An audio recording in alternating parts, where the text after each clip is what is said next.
Welcome to Burlap Teachers. Enjoy the video.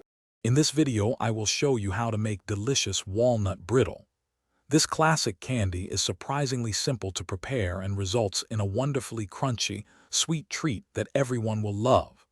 We'll go through each step, from gathering your ingredients to achieving that perfect hard crack stage, ensuring your brittle turns out fantastic every time.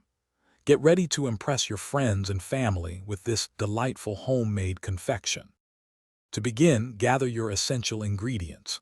You'll need 1½ cups of roughly chopped walnuts, 2 cups of granulated sugar, 1/2 cup of light corn syrup, and 1/2 cup of water.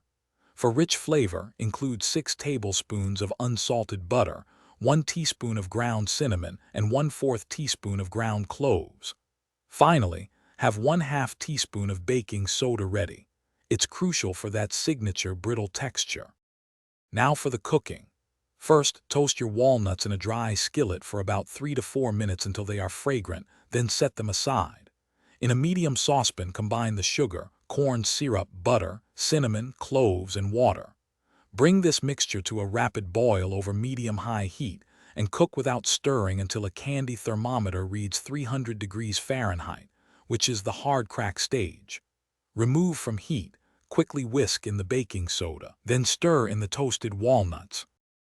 Once the walnuts are incorporated, immediately scrape the hot brittle onto your prepared baking sheet. Work quickly to spread it into an even, thin layer. Let the brittle cool completely at room temperature, which usually takes about 30 minutes.